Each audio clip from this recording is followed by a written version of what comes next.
5 toxic phrases that push adult children away. Stop saying going for before it's too late. Growing older is a beautiful gift, but it comes with a quiet responsibility that not everyone talks about. Learning how to keep our relationships strong as the years pass, especially the ones with the people we love most, our children. They may be grown now, carving out their own paths, raising families of their own, chasing dreams that might look very different from the ones we once had. But deep down, they are still the people whose scraped knees we kissed, whose tiny hands we held when crossing busy streets, whose hearts we once knew better than anyone else's. Yet somewhere along the way, something subtle can shift. Conversations that used to flow easily start feeling tense. Phone calls become shorter, less frequent. You start to wonder if you said something wrong, or worse, if they've simply drifted away. It's a heartbreaking feeling, and most of the time it's not because of some big argument or a major life event. It's because of small, everyday words that carry more weight than we realize. Today I want to sit down with you, not as a lecturer or a therapist, but as a friend, and talk about something that could change everything. The words we use matter more than we think, especially with our adult children. Certain phrases, even if they come from a place of love or concern, can land like little blows to the heart. Over time, enough of these little blows can cause cracks in the foundation of even the strongest relationships. This isn't about blame, it's about awareness. Because when we know better, we can do better. And the truth is, there are a few common phrases that, if left unchecked, can slowly chip away at the bond between a parent and an adult child. One of them is so damaging, it can cause them to walk away for good, shutting the door on connection, trust, and sometimes even contact. But here's the good news. Recognizing these phrases is the first step towards stronger, healthier, more loving relationships. And replacing them with better words. That's not just possible, it's powerful. It's a gift you can give your children and yourself, starting right now. So let's dive in together. Let's talk about the 5 toxic phrases every elder should steer clear of when speaking to their adult children, especially number 4, because understanding that one could mean the difference between growing closer or growing apart forever. Number 1, after all I've done for you. There's a certain ache that can build up over the years, the feeling that maybe all the sacrifices, all the sleepless nights, all the quiet moments where you put them first and yourself second, aren't fully seen or appreciated. It's a very human feeling. It's natural to want acknowledgement, to want the people you love most to understand just how much you gave, how much you still give. But when that feeling sneaks out in the form of words like, after all I've done for you, it can do more harm than good. To an adult child, that phrase can land like a punch to the gut. Even if it's true, even if your heart is bursting with emotion when you say it, what they often hear is something entirely different. They hear, you owe me. They hear, your life is a debt you'll never finish paying. And no matter how much they love you, no matter how much gratitude they genuinely feel deep down, those words can make them feel trapped instead of loved. Nobody wants to be seen as a ledger entry. Nobody wants to think that every act of love came with invisible strings attached. When adult children hear, after all I've done for you, it taps into a guilt that's already there. Most grown kids already carry some amount of guilt for the times they're too busy to call, for the ways they can't always show up as often as they'd like, for the life choices they made that might not perfectly match the dreams you once held for them. Adding another layer of guilt doesn't bring them closer, it pushes them further away. It's heartbreaking, really, because underneath that phrase is something beautiful, a yearning to be seen, to be thanked, to be valued. But the way it's said makes it feel like a weapon instead of a bridge.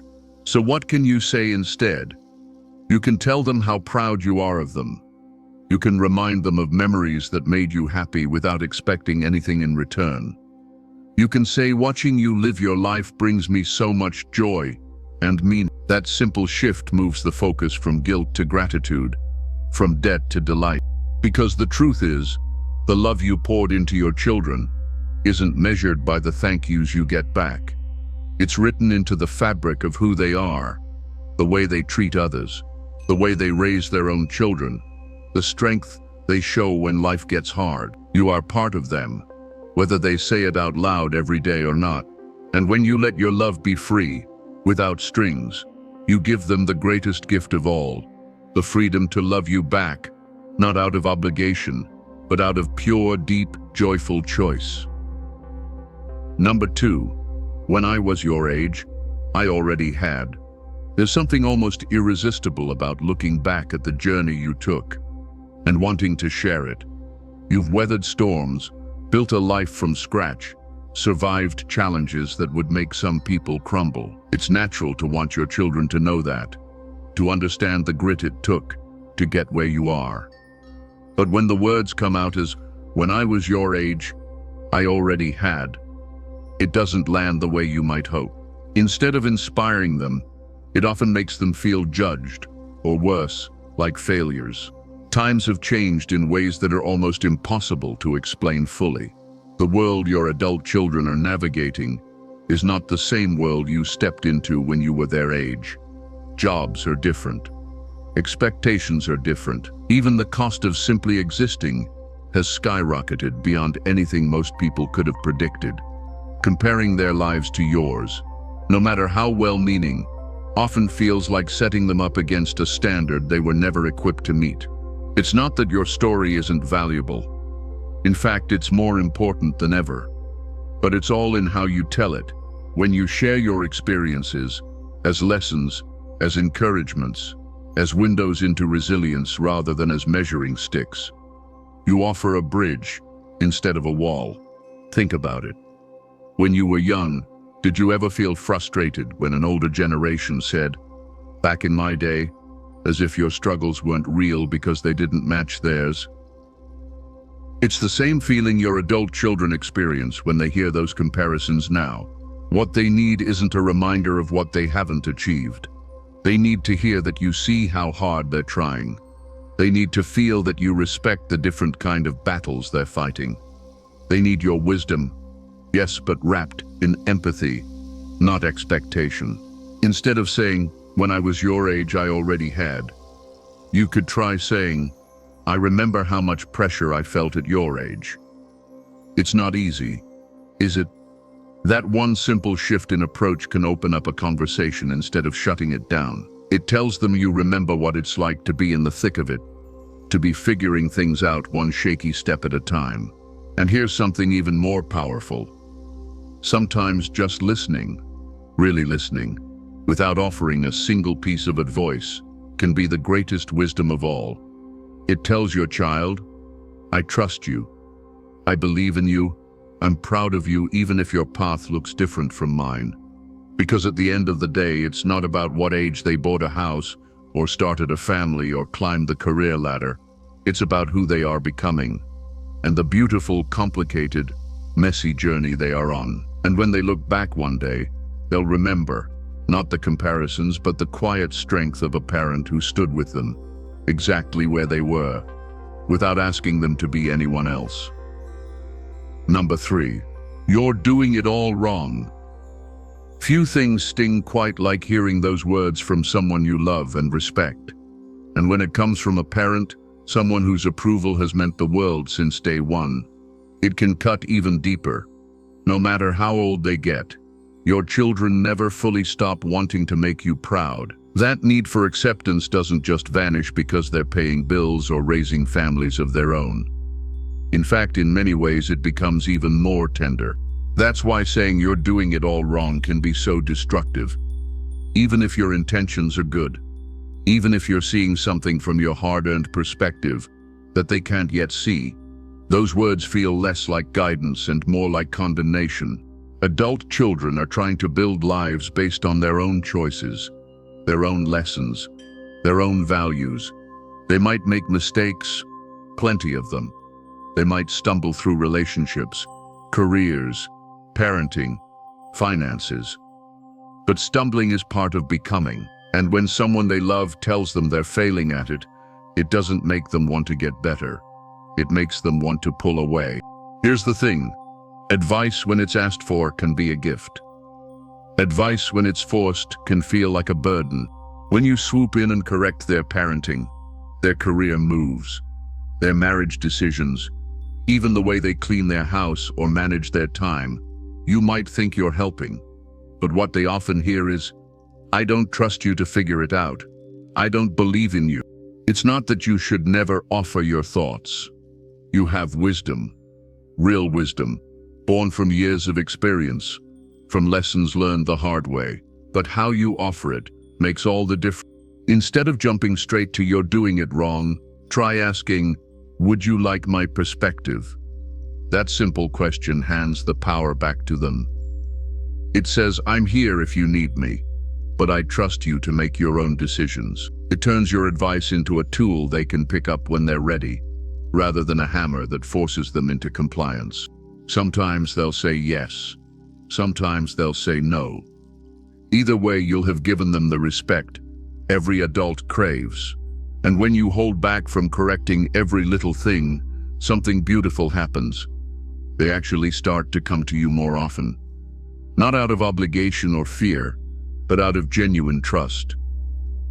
They know that when you speak, it will come from a place of love, not criticism. That your voice will be a lighthouse, not a storm. Because at the end of the day, they're not looking for perfection. They're looking for partnership. They want to know you're cheering them on, not keeping score. They want to feel your steady presence in their corner, not the sharp edges of constant correction. And maybe, just maybe, they'll surprise you. Maybe they'll do things differently than you would have. Maybe they'll succeed in ways you never imagined, and you'll get to stand back, smile, and know that your belief in them made all the difference. Number 4, if you loved me, you would. Out of all the phrases that can slip out in a heated moment, this one carries the sharpest blade. If you loved me, you would. It sounds harmless at first glance, maybe even honest, but underneath, it's an emotional grenade. It doesn't just express a need. It questions the very foundation of the relationship, and when that foundation is shaken, it can collapse faster than you ever thought possible. When you say, "If you loved me, you would call more," or "If you loved me, you would come visit," or "If you loved me, you would do what I ask," what your adult child hears is not just a request. They hear an accusation. They hear, "You don't love me unless you prove it the way I demand." And that right there, that's the kind of message that can make someone walk away for good. Love isn't a transaction. It's not a checklist. It's not something you force by holding someone's emotions hostage. When love starts being tied to conditions, when it starts feeling like a series of tests that have to be passed just to stay in your good graces, it stops feeling like love at all and starts feeling like a trap. Adult children, just like you, want to be loved freely, without conditions, without threats, without strings. When they feel like their love is constantly being measured and found lacking, they start to question whether the relationship is even safe anymore. And once they feel unsafe, emotionally manipulated, they may do the only thing they can to protect themselves: create distance. Sometimes that distance looks like fewer calls. Sometimes it looks like shorter visits. And sometimes, heartbreakingly, it looks like complete silence. It's not because they don't care. It's because they can't handle carrying the crushing weight of conditional love anymore. But here's the truth, something that might bring a deep breath of hope. Your needs, your longings, your desires for connection are valid. You are allowed to want more closeness, more time, more conversation. You just have to ask for it in a way that invites love instead of demanding proof of it. Instead of saying, "If you loved me, you would," try saying, "I miss you. I would really love to hear your voice more often." Or, "I feel happiest when we spend time together. Can we find a day soon?" That small shift changes everything. It turns a threat into an invitation. It opens the door instead of slamming it shut. Because real love, the kind that lasts, the kind that deepens over the years, isn't forced. It's given freely. It grows best, not under pressure, but in the wide open space of acceptance, respect, and trust. And if you can create that space, if you can show your adult children that your love is not something they have to earn every day, but something they already have, exactly as they are, you may be amazed at how often they choose to step into that space with you. Not out of guilt, not out of fear, but out of love. Number 5. You'll regret this when I'm gone. Few words carry more emotional weight than these. In a moment of hurt, disappointment, or loneliness, it can be so tempting to say, "You'll regret this when I'm gone." It feels like the ultimate truth, a way to make them see how much you mean to them before it's too late. But instead of drawing them closer, this phrase almost always pushes them further away. Why? Because it's rooted in fear, not love.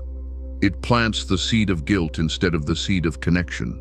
When your adult child hears you say, "You'll regret this when I'm gone," they aren't just hearing sadness. They're hearing a prophecy of future pain. Pain that you're laying at their feet. Whether they deserve it or not, it creates a future where grief is tangled with guilt, where mourning becomes complicated by resentment, where even good memories are shadowed by words that made love feel like an obligation instead of a gift. Nobody wants to feel like they're already failing at loving you properly before you're even gone. Nobody wants their time with you to be framed by dread instead of joy.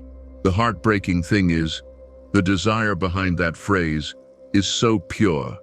You want to feel loved now, while you're here, while you can still see it, hear it, soak it in. That is such a human longing.